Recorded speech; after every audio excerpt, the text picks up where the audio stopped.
Hi guys! Welcome back to my channel. Again, my name is Jap. Kumusta po kayong lahat? So, by the way guys, ayan, maraming salamat po sa walang sawang pagsubaybay sa ating pong daily love reading. Okay, so kung ikaw ay bago pa lang sa ating channel, hindi ko na kailangan pang explain. Mag-subscribe ka na, okay? Ayan, para lagi ka updated sa ating mga bagong upload. So, tignan natin guys, kanino bang love reading itong masasagap natin ngayon.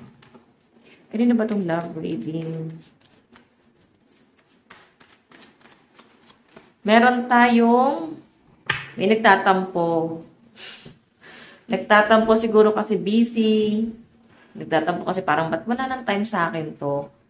So, siguro dati nag-uusap naman kayo. Tapos ngayon parang ang dami niyang excuse, no? So, ikaw na pagdududahan mo, baka meron na siyang iba. Okay? Or baka sa madaling sabihin na natin guys na baka wala namang iba, pero baka wala lang talaga guys sa mood na kausapin ka. Kasi baka naibigay mo na lahat ng pangangailangan, no? Nakuha na niya lahat ng gusto niyang makuha. So, ang mahirap dito guys, nag-invest ka sa taong to. Ibinigay mo sa kanya ang lahat para maging kampante lang siya. So, yung part niya guys, hindi niya guys magawa. No? Wala siyang maibigay sa inyo. Wala siyang magawa para sa inyo. So, medyo nakakasama ng loob. Kasi tignan mo yung energy mo dyan. Masama talaga yung loob mo sa taong to. Parang feeling mo ginamit ka, pinaikot ka. So, baka naman nag-overthink ka lang. Kasi busy naman talaga guys. Ayan o. 8 of Pentacles. So, busy siya sa paggawa ng pera or pwede guys may pinagdadaanan, baka may sakit. 'Di ba? So, ang pinapakita sa akin dito guys, baka busy lang talaga din tong person mo. Siguro sinasabi naman talaga niya, 'di ba? Or ang awkward na para sa inyo na mag-usap ng tuloy-tuloy. Okay, so may nakikita ko dito guys, I think magkakaroon ng realization tong person mo. Kung may tampuhan kayo or sumasama yung loob mo sa kanya. Okay, sa mga in relationship to. No? Parang ang dalas ng tampuhan ngayon, no? Anong meron? Red days ba ngayon? Tignan natin guys. Okay. Kanina tong love reading, spirit guide. Ay, ano ba to? Kanitong love reading. Okay, so meron tayong, ayan, masama talaga yung loob mo. I think nagre-reach out naman tong person mo, no? Sinusuyo ka. Ayan, yung iba sa inyo, or baka susuyuin ka. Pwede wala kayong pag-uusap ngayon and nakikita ko naman sa person mo, gusto kanya suyuin. So, ikaw nakatingin ka doon sa mga kasalanan niya, nanunumbalik ka sa nakaraan. Nanunumbalik ka sa mga bagay na yung mga pagkukulang sa'yo na tong taong to. Naisip mo yung mga pagkukulang niya sa inyo. Okay? So, yung pinapakita sa akin dito, guys, masama talaga yung loob mo sa kanya. Ayan. Tignan pa natin, ha? Kanina tong love reading. Oops. Ayan. Kaya tong love reading. Okay. Meron tayong 4 of Pentacles.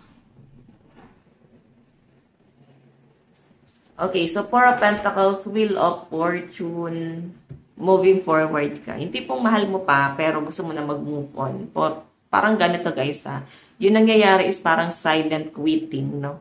Tama ba? Yes, tama yung sinabi ko, no? Yung parang, hindi mo na lang kakausapin yung person mo. Bigla mo, parang i-ghost mo na lang. Yun, madaling sabi. Parang i-ghost mo na lang tong person mo. Or di mo na lang kakausapin. Tapos parang mag-move on ka na lang. So, bahala na siya dyan. Basta masama loob mo sa kanya. Yan, okay? So, titignan pa natin. Kanina tong love reading. Okay, so yan guys, again, sa mga, sa mga gustong mapasama sa ating cleansing and manifestation, gagawin natin yan ngayong full moon. Okay, bibili tayo ng kudron. Okay? Ayan. So, comment lang kayo dyan, guys. Okay, maganda na araw-araw ko naman kinig-cleanse yan. Sa mga nagko-comment, no? Na makatulong naman sa inyong healing, no?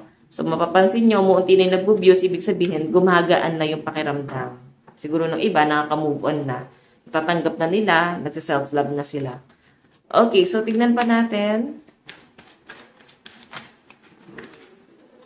Oh, nahihirapan yung person mo ngayon. Feeling niya blinak mo siya. Okay, may nagkakasakit dito guys, no? And wala kayong pakialam. Pagkasakit ka dyan, dapat nag-update ka. Ang topak talaga ng mga babae, guys, no? So, ang pinapakita sa akin dito, guys, parang parang nasaktan ka rin naman eh. Siguro meron kayong mga past issue na ngayon, yun yung parang tumatatak sa inyo. Yung mga past issue na yun. Okay? Yung mga masasakit na ginawa sa inyo na tong tao. So, ramdam na ramdam mo pa rin. Di ka pa rin makarecover. Naisip mo pa rin na parang every time guys na magkakaroon kayo ng conflict or medyo magiging distant ka sa person mo, ang pinapakita sa akin dito guys, bumabalik ka talaga dun sa nakaraan. Oo. Parang sa halip na nakarecover ka na, nauungkat mo ulit yung mga kasalanan niya sa inyo. So, di ba na heal ka na, pero hindi pa pala talaga. Hindi ka pa totally healed sa taong to. Okay, so tignan pa natin guys. Meron tayong the star. Okay, so the star. And meron tayong, ano ba to? Okay, so 8 of swords. Stuck ka dito. May mga nag-overthink, may mga nahirapan, may mga nasasaktan, may gusto umiyak, pero nagtitimpe or nagkikimkim, no? Ng sama ng loob. Yan yung pinapakita sa akin dito. Okay, so titignan pa natin, guys.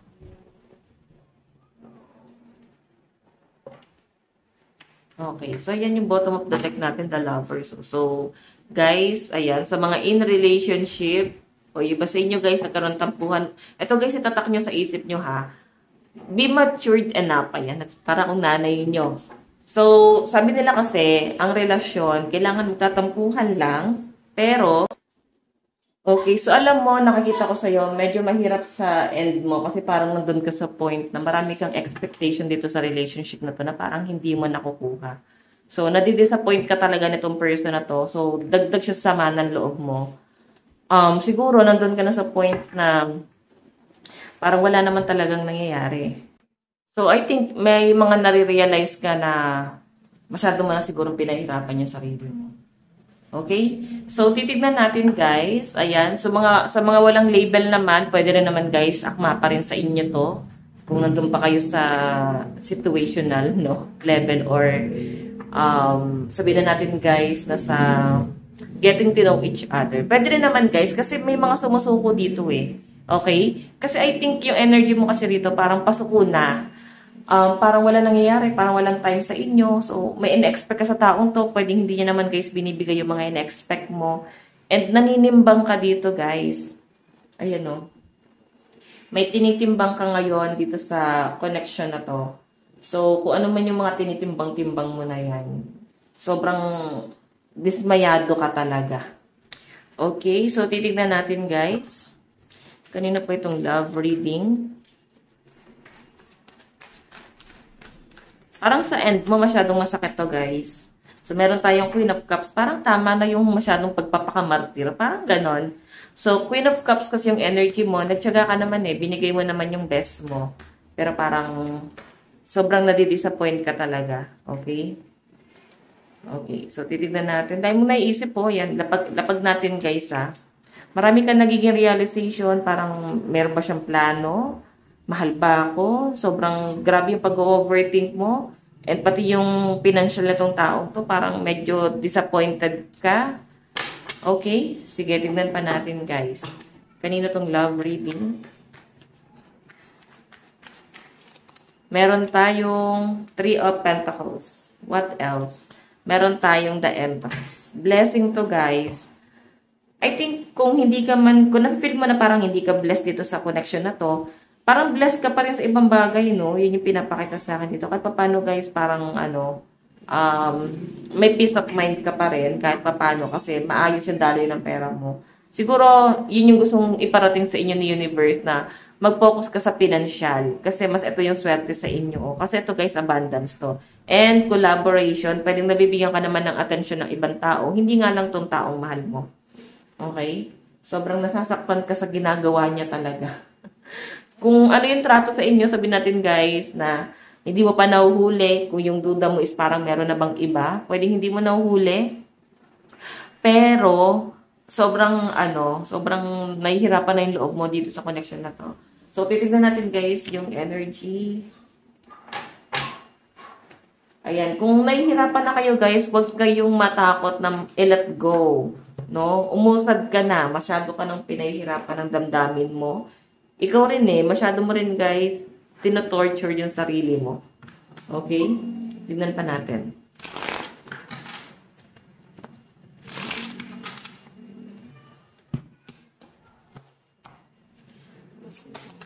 Nararamdaman sa'yo ni person mo.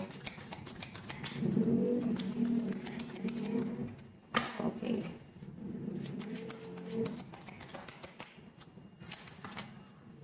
Meron tayo charm.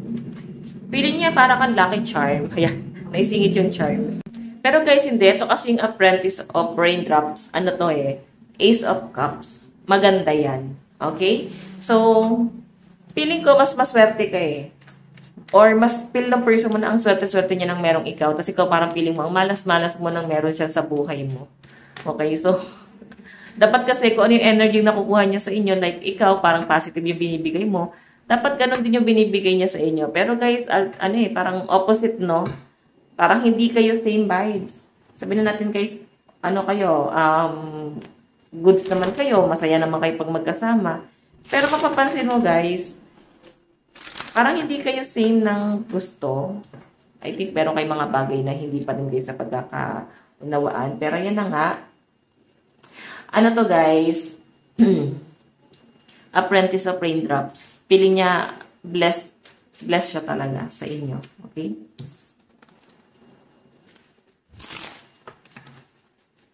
Tignan natin ano naman yung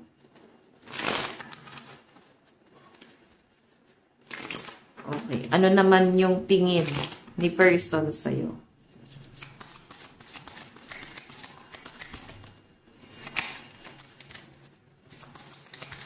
Okay.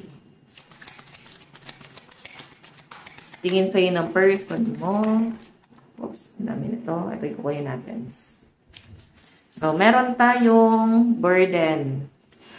Feeling niya nabibigatan ka, dahil mong obligasyon. So, ramdam niya nabibigatan ka na sa kanya. Hindi niya alam kasi kung paano ka tutulungan So, parang engot lang tong person mo, no? Hindi niya talaga alam. Dapat alam niya. Pumasok siya sa relasyon na hindi niya alam yung obligasyon niya, di ba? So, pag ganyan ang klase ng karelasyon, guys, hindi niya alam yung role niya dito sa relationship na to. Like, parang hindi naman marunong magmahal, di ba? So, let go mo na. Huwag mo nang pahirapan yung sarili mo. Parang hindi nag-grade to tong person mo. Okay. So, hayan, burden. Masyado nang mabigat. Nakikita niya, ang dami mong, gustong mangyari din na hindi mo nagagawa kasi sobrang nape-pressure ka. Okay?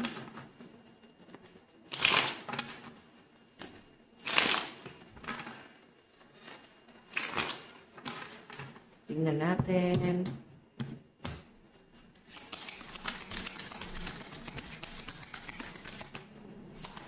Okay. Ano naman yung plano ng person mo dito sa relationship na to? Dito sa connection nyo? Yung plano niya? Meron tayong skill development. So, gusto niya guys, matulungan ka. Pero siguro, naiinip ka na. Tagal-tagal na. Bakit ngayon niya lang may isip nung kailang pasuko ka na? No? Dapat, alam niya yun yung parang sense of responsibility. Dapat meron siya nun. So, ayun guys, sa pinapakita sa akin dito, gusto na niya guys, siguro kung wala siyang trabaho before, gusto niya na talaga magtrabaho. Gusto niya na guys magsumikap, no? Late niya na guys na-realize, grabe, ano ba itong klaseng tao itong kinuha nyo? Na parang siguro masyado kasi talaga siya dumepende sa inyo. Lumit kasi yung mundo niya ikaw lang yun nandoon. Sobrang nabaliw sa inyo, mahal na mahal ka kasi. Ganon, so ikaw medyo nape-pressure ka. Parang hindi mo ba kayang i-improve yung sarili mo? Hanggang dyan ka na lang ba? Parang siguro ganun yung sa end mo, no? Kaya medyo nahihirapan ka. Parang pagod na ako, tulungan mo naman ako. Siguro kailangan pag-usapan nyo, guys. Pero ito naman, guys, meron na mga plano yung person mo. Okay? So, titingnan pa natin. Okay. Outcome sa side ni person. Outcome. Ayan. upheaval. So, gusto niya guys ayusin, no? Gusto niya guys ayusin. Gusto niya na i-clarify pa rin sa inyo na ito yung plano natin. Tuloy natin to. Huwag kang susuko. Laban lang. Parang ganon. Okay. Gusto niya guys lumaban pa kayong dalawa. Okay. So, ayan. Kung makikita niyo guys upheaval. Gusto niya guys i-heal. Maayos. Gusto ko kausapin ng masinsinan guys. Relax. Kalmado. Gusto niya guys i-fix ka, no? Gusto niya ipaliwanag sa'yo. Siguro kumalma ka, baka nasa'yo rin guys ang problema, lagi kang galit. Ayan, relax ka din kasi si person mo, gusto niyang maging kalmado yung pag-uusap niyong dalawa, okay? So, titignan natin yung zodiac sign sa side ni person. Nasaan na ba yung ating? Okay.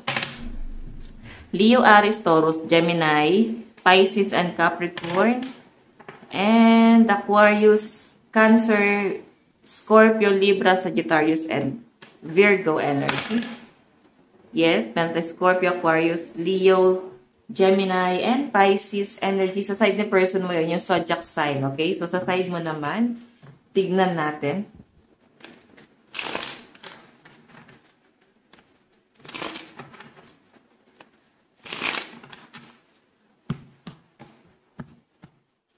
Okay. Ano yung nararamdaman mo naman kay person?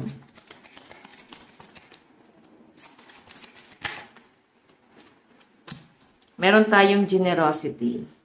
I think ginawa mo ang lahat. Tinulungan mo talaga siya. Hindi pong hindi lang ikaw yung umaangat. Talagang gusto mo siya guys i-push, no? Na makuha niya yung mga gusto niya mangyari sa buhay niya. Makuha niya yung success sa buhay niya. Kasi talagang naging ano ka eh. Matulungin ka dito sa relasyon na to. So, parang mas ikaw yung nagbigay na nagbigay. Okay, nararamdaman mo sa kanya. Siguro awa to, guys. Kasi, mas ikaw yung nagbibigay eh. Kung hindi ka nagbibigay, di ka naawa sa taong to. Or mahal mo rin siguro talaga. Tignan natin, guys, ha. Ano naman yung tingin mo sa person mo.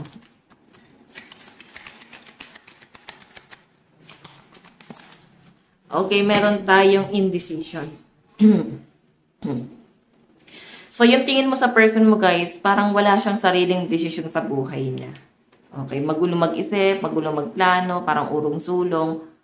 Walang nangyayari, guys, no? Kung siya lang yung magde-decide para sa inyong dalawa, lulubog talaga kayong dalawa. Okay? So, kaya parang ikaw, nagiging practical ka na lang din kasi wala naman siyang magandang plano eh. Wala siyang plataforma. Diba? Pantatakbo lang ng party list. Parang wala siyang ganun, guys.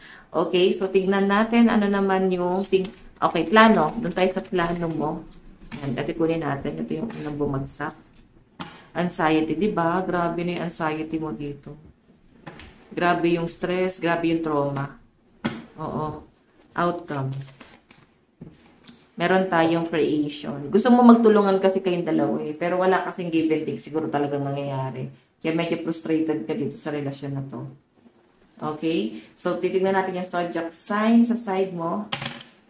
Meron tayong Leo, Taurus, Capricorn, Pisces, Gemini, and Aries. Meron tayong Aries, Virgo, Cancer, Scorpio. Meron tayong Capricorn, Taurus, Pisces, Gemini, Aries, and Leo energy. What else sa side mo? Libra, Scorpio, Sagittarius, Capricorn, Virgo, and Leo energy. Yan yung mga zodiac sign na nasasagap natin sa side mo. So, katay guys ng 3 card. Saan na papunta tong relasyon na to?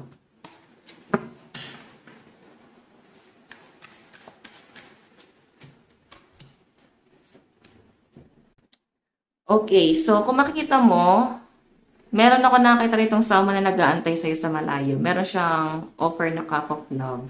Okay, someone na pwedeng LDR kayo. Nasa malayo kasi.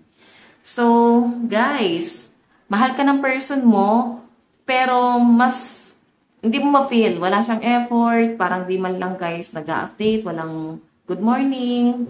Kaon ka na lang. Walang ganon. So, wala akong nakikitang ganyan. Hindi mo ma-feel yung sinasabi niyang mahal ka niya. Kasi hindi naman siya guys nag-effort. Sabi nga nila, ano ba yun? Mas mararamdaman mo yung pagmamahal kung nag-effort yung tao. So, wala kasi ganun guys. Hindi ka naniniwala sinasabi niya. Sabi nga nila, di ba? Action is louder than word. So, hindi mo mapaniwalaan kasi hindi naman akma sa, ano niya eh, sa action niya. Okay? Tingnan natin. Love advice. Past life, relationship. So, meron na kayo guys past na itong taong to. This could be the one. Bakit ang daming ex na bumabalik sa inyo guys? Puro past person yung nakikita ko dyan. Okay. Tignan natin guys, message ni person sa'yo. It's time for me to heal now. Diba? Natulungan mo na eh. So, nakaka-recover na siya dahil sa pagiging generous mo. Okay. Meron tayong I left when I saw you with someone. So, huwag kang papahuli kung meron ka ibang na-entertain. Magiging dahilan niya pa yan guys, no? Okay, so meron tayong I love you unconditionally. Mahal ka naman daw pala. Hindi niya lang din ma-explain bakit wala siyang time. So, yan guys. Ito lang po ang inyong daily love reading. Bukas po ulit. God bless and love you all. Bye-bye.